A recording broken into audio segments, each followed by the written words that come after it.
when we do the platform demo, we'll talk more about the launch of Riise IQ and some of the platform enhancements in when we come back to that. But I'm going to hand over to Ollie to talk through the transition risk model updates that we're making and some of the changing risk landscape that is underpinning and driving the need for those changes. Ollie, over to you. Thank you very much. Hello. As Tom said, I'm going to sort of start at the high level and look at what we're seeing across the economy. We're obviously navigating a lot of complexity in the world at the moment, so we're trying to look at how that impacts climate risk and then ultimately how we can model it and help companies understand the risk and also the opportunity related to a multi-speed global transition. I'm going to start by just looking at the reality of current affairs, because we know that climate is competing for airtime with an array of global issues at the moment. And climate risk does not exist in a vacuum. It actually acts as a risk multiplier, and it's interconnected with many of the other global megatrends that are driving risks across our environment, across geopolitics, and across the economy. One example of this is AI acceleration. So we know that AI has huge power demands and huge water demands, to the extent that grid operators are now imposing moratoriums in certain jurisdictions on new power stability threats. Water-stressed areas are starting to prioritize agriculture over data. And for a business, this means that if you're trying to push a digital transformation, you may face rising service costs with your cloud provider, but also inherit significant upstream emissions. So AI and sustainability are intrinsically linked. The same is true for global agricultural supply chains. And in particular, we've seen recent events such as the Middle Eastern conflict drive up fertilizer trade.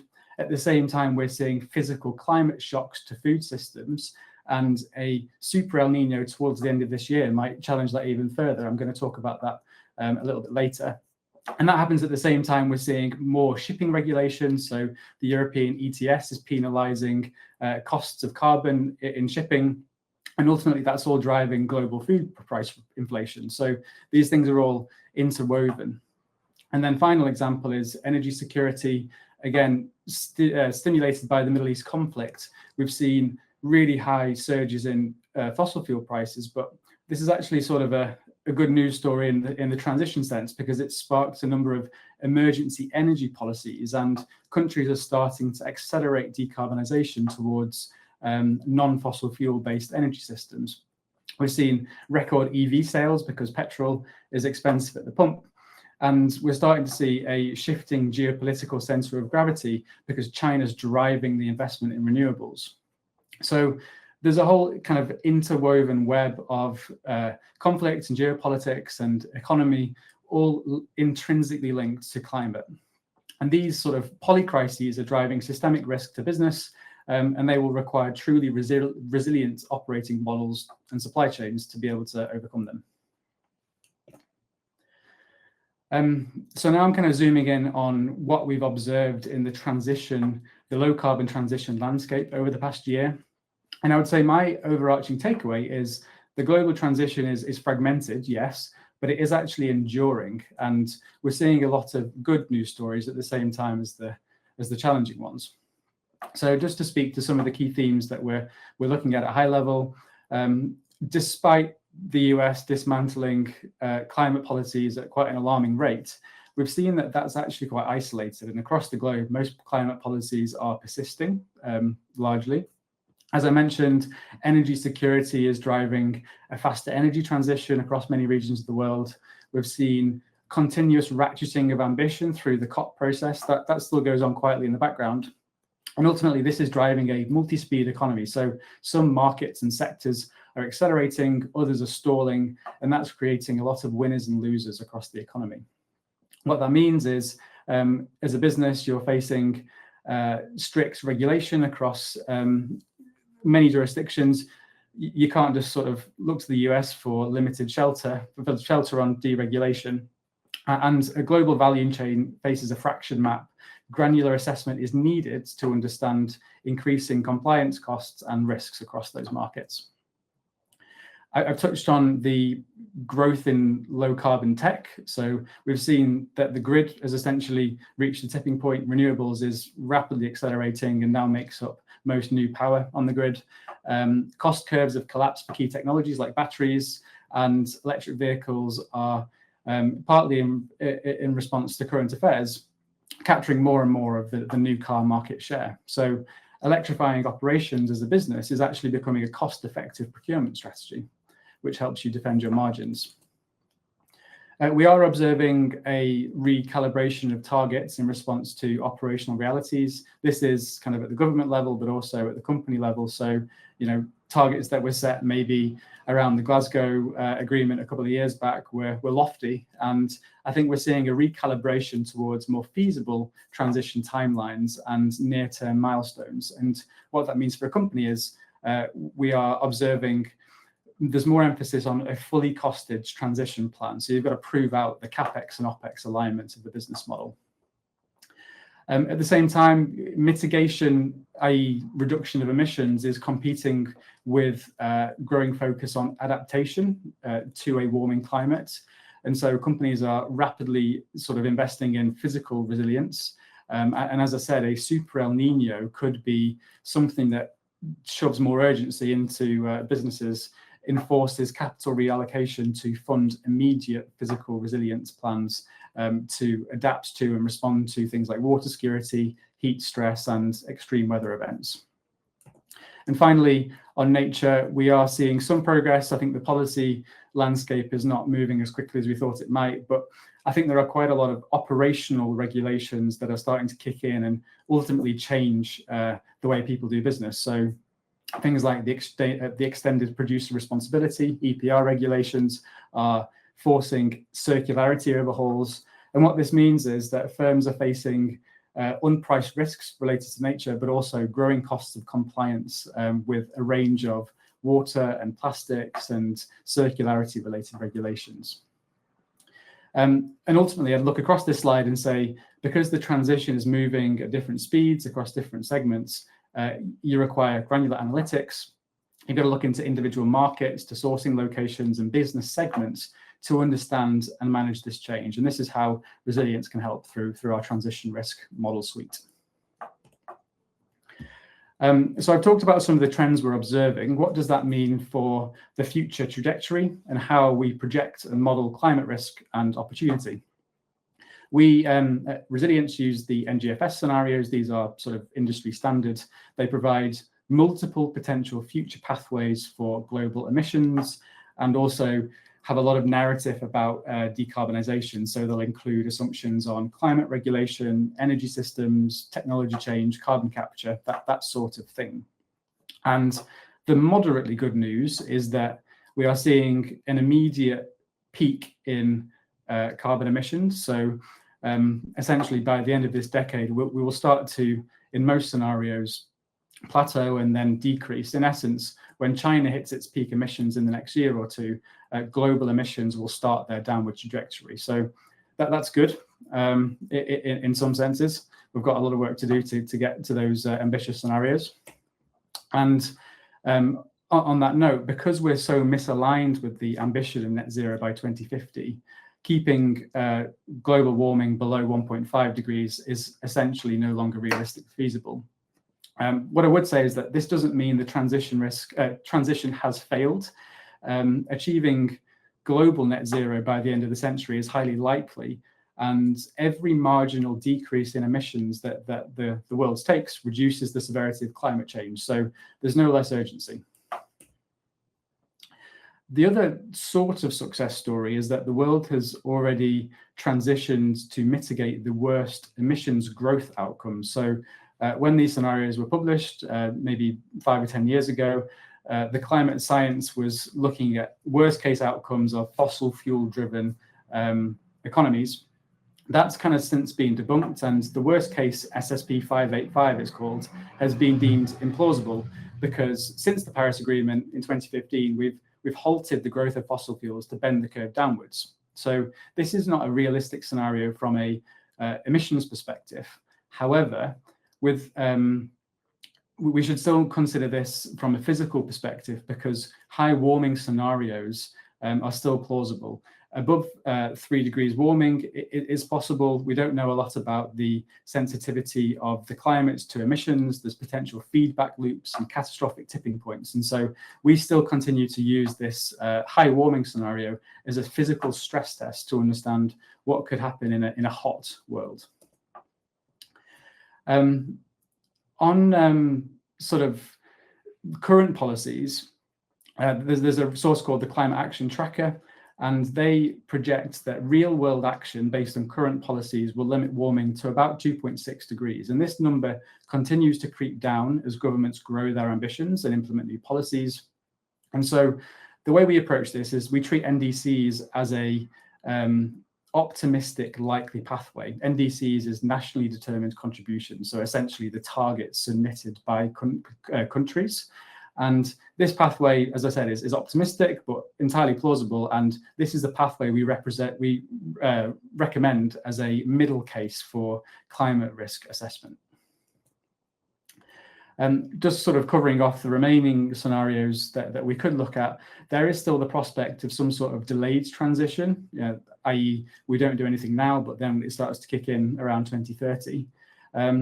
I think it's vital to note that delaying action doesn't just avoid a transition, and actually it probably increased the cost, it increased the disruption that's associated with a late transition as the world suddenly flocks towards what it needs to be doing, and therefore it's more disruptive and more expensive than a smooth transition. And these scenarios are also quite interesting to explore that narrative. One key metric to measure how the transition is manifesting is carbon price. And this does remain a fragmented risk landscape, and this is the metric we use to quantify policy risk. But I think there are a mixed number of stories here. So Europe notably is driving the agenda with prices around $100 a ton. And interestingly, now that CBAM, the carbon border adjustment mechanism, has kicked in to force in 2026, it's now starting to push emerging economies, so countries like Brazil, Vietnam, India, to establish their own emissions trading systems in response to CBAM. So the world is sort of aligning around emissions trading systems in many jurisdictions, and we've seen a number of new cases recently. That was sort of the absolute carbon price. This shows the changes in the policy landscape over the past year. And a number of jurisdictions have made significant changes to their carbon prices. The US obviously doesn't have a federal carbon pricing scheme, but state level schemes do continue to evolve. And we've also seen some rollback there and in Canada. Whereas in contrast, prices in highly progressive jurisdictions, so Europe notably, they continue to rise. And similar story in China, actually. So they're seeing an extension of the ETS to more industries, heavy industries like steel and cement and aluminium. And we expect that we'll continue to see an expansion in the scope of carbon pricing schemes to affect more industries, and increases in price as carbon allowances are tightened and the economics starts to kick in to drive carbon price upwards. The bottom line here is a highly diverse regulatory landscape, as is obvious from this map, and that is creating a very complex operating environment for businesses. But it's also shrinking the potential for carbon leakage, where companies can just escape by offshoring emissions to other locations. So the way I would summarize this is transition risk is a reality across value chains, across jurisdictions, and it's something that needs to be managed in a lot of detail.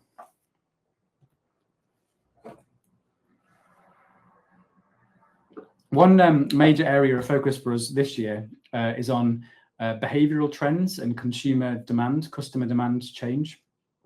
We approach demand change from two perspectives. So we model the macro economy, which assesses how whole sectors and whole regions will evolve in a low carbon transition, and ultimately how that might affect the size of the market. So an example would be fossil fuels are declining as an industry, whereas renewables are growing. But also within a market, there's growing demand and competition for sustainable goods and services, there's substitution with sustainable alternatives. And that is ultimately threatening the revenue potential of a conventional products portfolio. This is an example on the chart of our demand modeling. This uses what we call a Bass diffusion model to project future uptake of consumers or customers over time. And this is specific to FMCG related products. And we've isolated a few distinct themes that we're observing in this market. This includes sustainable packaging, textiles, alternative diets, green chemistry, i.e. sort of non-toxic eco-chemicals. And what's interesting on this graph, which shows projected market penetration over time for a single climate scenario, is that the potential uptake of sustainable products is highly variable. And this essentially is for three reasons. The first is the maturity of the market landscape today. So where the line starts, I guess, and what the historical trends are that have made it to that place. Second is the pace of uptake, which is heavily influenced by regulatory incentives, by price premiums, and infrastructure for things like end-of-life recycling. And the market potential, the sort of final point on the map, although we push this way beyond 2040, is the market potential constrained by things like technical feasibility and cultural factors, particularly in the case of things like diets. What's interesting about this is I think there's essentially two groupings. There is packaging, textiles, and chemistry at the top, and that is essentially controlled by regulation and innovation. We need to do some technology development to solve these problems. Whereas things like circularity and plant-based diets depend on deep behavioral changes, which require trust and persuasion to alter people's daily habits. And so we see those evolving at a much slower rate. We use this in our products to model the potential revenue at risk to firms that have failed to adapt to changing demand, but also to quantify the potential market opportunity of shifting a product portfolio towards sustainability. And this is something we've been working on, and we can better articulate in our products now. The last sort of key theme I'll focus on across the transition landscape is litigation. And we're seeing the legal landscape is maturing, essentially. So climate-related litigation cases, we're seeing these sort of bubbling up for a number of years now. But what's interesting is they're increasingly reaching the courts, whereas previously they'd been thrown out or dismissed on legal technicalities. And there's now legal merits for these cases to get to trial and ultimately win against the corporate in question. The purpose of these cases is often brought by NGOs, that they're the plaintiffs, and the reason for that is to enforce corporate climate duties. So in other words, they are not just interested in the financial compensation, they're also trying to force companies' hand in climate action. And each of these examples, it shows cases where exactly that sort of thing has happened. So this shows a diverse range of cases. We look at things like greenwashing, in the case of the JBS case, corporate due diligence in the case of Danone, and public nuisance related to climate damages. That's targeted a number of major industrial European emitters in a German court case. And that's about public nuisance related to climate damages. In other words, how much emissions they've put and how that's contributed to climate damages. And as I said, many of these cases share common themes that companies they've paid damages and they've settled out of court perhaps, but they're also being continuously held to account from now on their governance of climate risk in the sort of name of the law. So they're being monitored over time, and there's legal implications for that. So I've described some of the trends we're seeing. What does all that mean in terms of the financial risk? Risilience, we have a quantitative risk framework to assess the value at risk from a range of transition risks. That includes policy, market demand, and litigation, which I've talked about, as well as reputation and technology and investor risks. We use this earnings value at risk metric to assess lost earnings over the next 5 years. And this chart shows a recent global analysis of firms across all sectors of the economy. I'd highlight a few key points. First is that transition risk is an immediate threat to profitability. And for an energy sector, for example, on average, 58% of a company's earnings are eroded due to transition risk within the next 5 years without mitigation. The risk to most sectors has increased compared to when we did this last year.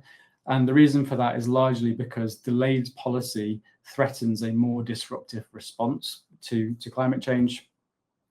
The third point is ambitious pathways drive a 3x risk multiplier. So if you think back to the range of pathways I talked about at the start, this analysis on the slide is a fairly conservative outlook, but if you take a more extreme net zero scenario, the risk might be up to 3 times higher. And so the rate of transition drives the magnitude of transition risk.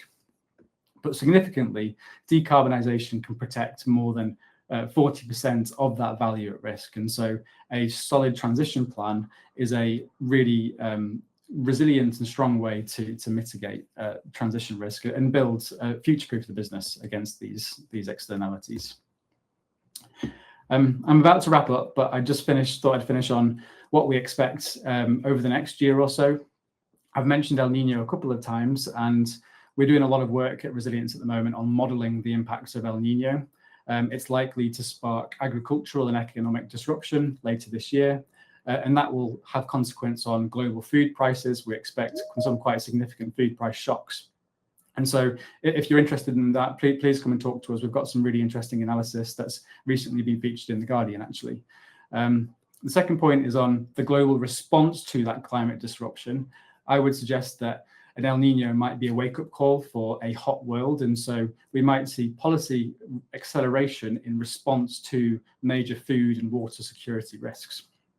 Finally, on regulation, as Tom said at the start, we're moving from just sort of compliance to strategy, but also we're operationalizing the regulations. It's not just about sort of horizon scanning anymore. You've got to mature your disclosures. So things like CSRD are now clear, and the governance required is starting to be operationalized.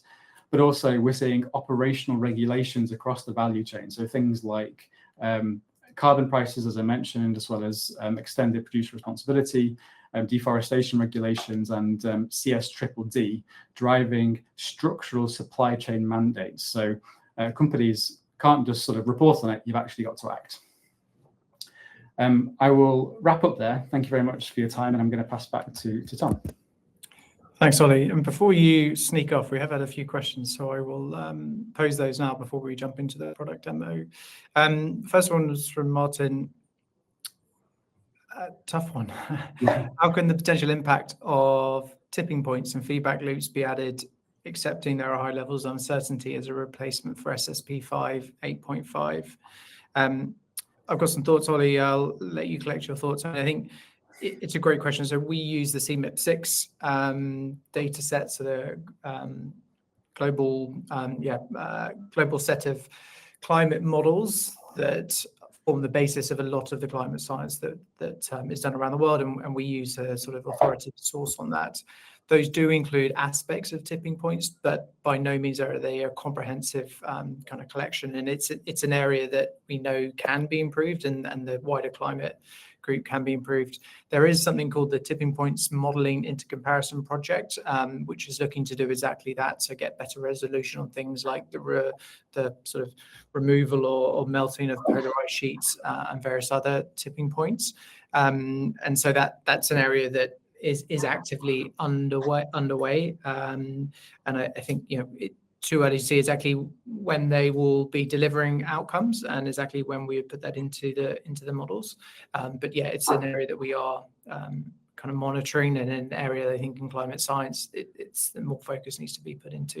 I don't know, Ollie, whether you've got additional comments on that. Yeah, I agree with all of that. I think one additional point I would say is that the climate models are limited. We're not going to be able to model everything with the very complex climate models yet. They are evolving. But one other approach you can take is more sort of catastrophe scenario analysis. And that's the sort of approach we're taking with El Nino, where the climate models are a little bit uncertain about exactly what's going to happen.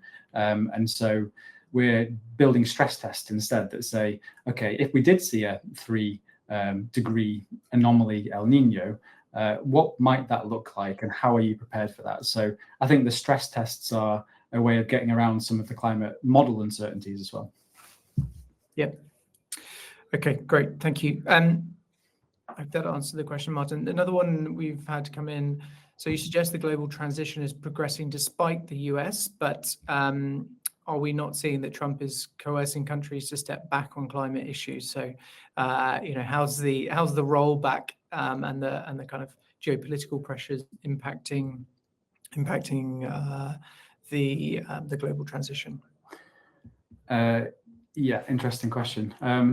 I would make 2 points. I think the first is there has been some sort of coercion, I guess, in that the US has influenced through trade and tariffs other countries' practices, but the Middle Eastern conflict has actually sort of superseded that, and a lot of countries have kind of taken different paths, and I think the US has found itself more isolated as a result, including on the climate policy front. The second is that climate policy doesn't just happen at the federal level. A lot of state level policy is actually very progressive in places like California. And so a lot of the US emissions and a lot of US climate action is actually surprisingly progressive. And even in states like Texas, we're seeing rapid renewables growth. So as I said at the start of my presentation, the real economy is transitioning in spite of policy pushback. Thank you. Maybe just one more. There's an interesting one that's come in on with increasing value at risk. Do you foresee insurance premium exclusions is increasing? And there's a comment around farmers unable to mitigate flood or drought risks. Might they stop farming as the exposure is too great? Maybe just on the insurance pricing one. I think insurers are increasingly incorporating a view of climate risk into their traditional catastrophe models, traditional pricing models, and so, but they're not yet pricing out 10, 15, 20, 30 years where the majority of the risk really starts to ramp up. So if you look over that sort of time frame, you would expect insurance premiums to increase as the risk increases. Whether that then, the exclusion will come in, typically exclusions come in where there are very sort of systemic risks that are sort of slightly difficult to interpret, but an increasing of climate risk is likely just to lead to an increasing in pricing. Those models are getting more accurate all the time. And so, and some of the CMIP6 and some of the CMIP models is actually allowing models to be, and risks to be written in parts of the developing world where there have not been models to date. So actually it's adding to an increasing kind of insurance premium, or increasing availability of insurance, I would say.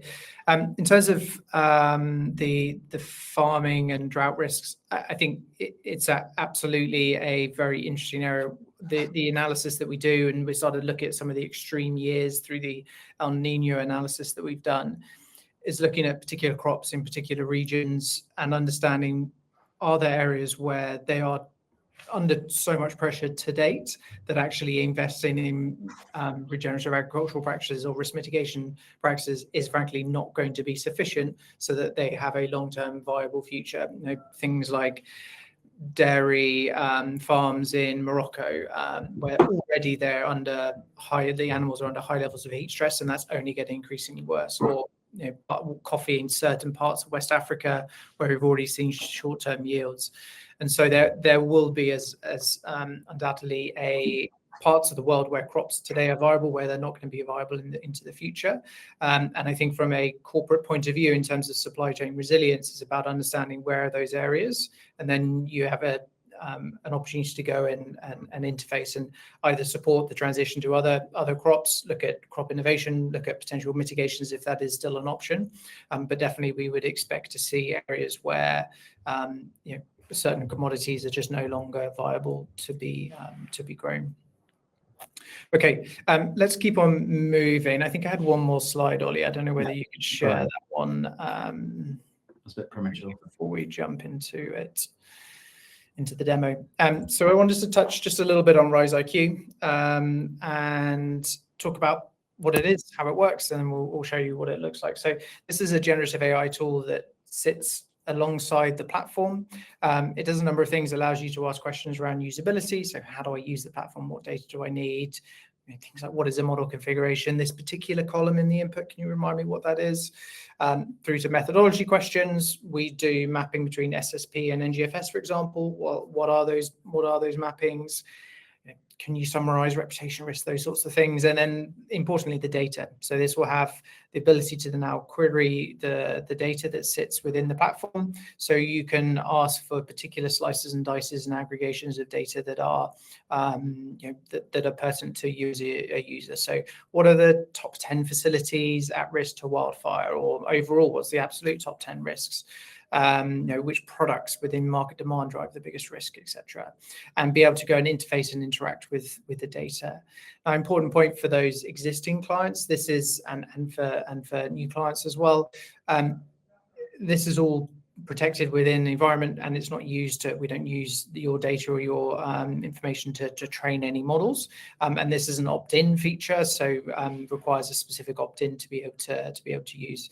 As obviously we're very aware about corporates and the sort of need to be very careful about the use of AI. So if it is of interest, we can certainly speak to you more, and we'll provide more information at the end of the call. I think, Ollie, you might be able to stop sharing, and I am going to try and share my window now. Great. Excellent. So for those of you who haven't seen it, this is the Riise platform, our environmental risk analytics platform. And here we're looking at a particular digital twin. This is Avocado, our fictional food and beverage company. And I'll talk about some of the specific features that we have now. But this is looking at the digital twin, so the kind of digital representation of the company, looking at financials, things like market breakdown. So where does it sell the products, facilities, where are the key nodes that we look at, raw materials, footprint, nature aspects, etc. So I won't go through all of that. But an important bit is we can now start to slice and dice this in different ways. So in this digital twin, we can see that this is enabled for business unit level reporting. So when you come in to build the digital twin, we're now sort of in the edit digital twin page. You're able to see that I've uploaded in here. You can say, right, I want to implement by business unit, and I've come in and uploaded 5 different business units here. But obviously you can structure this regionally. So if you've got an EMEA business unit, an APAC, etc., or if you've got sort of business units that are more orientated around products and certain areas, product and sectors that you sell, you can obviously do that. Now, there's lots of different ways that you can slice and dice the business. If you just have that information, that's great. If you have sales information, you can incorporate that and slice and dice the company by business unit based on the sales. You can tag facilities, you can tag individual sets of emissions to individual business units, and the platform will respond accordingly and allow you to view the results at each of those different levels. So if I go into the aggregate results sets that we've run earlier, this is where once you've performed a climate risk assessment, you can come and see, okay, for this particular business, what is the biggest risk facing the company, and how does that risk evolve over time and under different emission pathways. So here we can see various different toggles that you can look at different financial perspectives. So whether it's a discounted cash flow view, or what we call EV at risk, or cash flow or EBIT, and whether you're looking at different emission pathways across different time horizons. You can also now look at this for the total business, or look at individual business units that may represent your overall company. And you can see here that the largest risk facing this company is actually policy risk, and in a NDC future. So if the world moves to meet its nationally determined contributions, for this particular company, we would expect that to erode about £264 million of our earnings over the next 5 years, which represents about 2.6% of the overall earnings of the company. So the fact that now you can filter and slice and dice by business units is really helpful. So you can allocate the risk, and particularly, where you're wanting to identify the owners of risk and how much different regions and business units drive that risk. We can now slice each of these risks into their different areas. Of course, it's going to log me out for the security reasons. Here we go. Okay, so you can go back to look at confectionery. Confectionery is quite an interesting one. It's quite low risk. We're seeing a big opportunity for that. If you look at something like beverages, we're going to see a slightly different picture there. And so you can see across all of the different risks, what is the driver of risk between those different business units. So we think that's quite exciting, and this is available across the platform and all of the data downloads as well. I want to spend a little bit of time talking about Riise IQ. So Riise IQ, you'll see pop out from various places in the window, in the platform, available as this as a pop out there. And I'm going to try and move this window so I can do like that. Okay. So Riise IQ, you can come in here and ask it a particular question. So I'll say, what are the largest? What are the biggest facilities at risk from wildfire, from considering total absolute risk in 2030. Let me do that, and I will hit enter there. It'll take a second to go and calculate that, so I'll show you some pre-calculated ones. So the types of information that you might be able to ask, so what data do I need to build a digital twin? It can tell you the information that's pertaining to that. You can look at questions around what is the, for example, what is the 5-year liability risk split by different types. So for those of you who are new to Risilience, the liability risk, we look at different types of litigation. We look at greenwashing, public nuisance, D&O. So you can look at, okay, for a particular pathway, what's the actual driving force? How's that split between greenwashing, public nuisance, and D&O? And then for this particular case, we can see that by far the biggest driver is greenwashing under a 5-year, and then public nuisance and D&O is much smaller. And that pattern still changes, but it scales and gets much closer. And D&Os are much more of a concern, a failure to adapt effectively, that is, in the longer term. And then you can follow up and ask additional questions of that. So, what are the drivers? What are the different case outcomes that drive that? And so it's allowing you to get access to the underlying data, access to the underlying insights in a much kind of easier to consume way. And I'll go back to look at some of the, so this is the question around facilities. So you can pull back for the absolute climate risk. What is the top 10 facilities that are driving that? And obviously this information is available in the platform, and you can go and look at this to look at, okay, well, what are the key facilities, navigate through that way or download. But by having this chatbot sort of next to you allows you to interface, query lots of different ways, slice and dice the data, look at comparisons across different result sets, and get access to the insights in a much kind of easier way, and obviously then access to the underlying methodologies to explain the narratives behind them as well. So pretty excited about that as a set of features. I am going to stop sharing my screen, and I'm going to see if there's any more questions. There's no more questions come in. And we are at the end of the 45 minutes. So I'm just going to try and reshare one last time. Share screen. Okay, perfect. And I will go back to that. Right.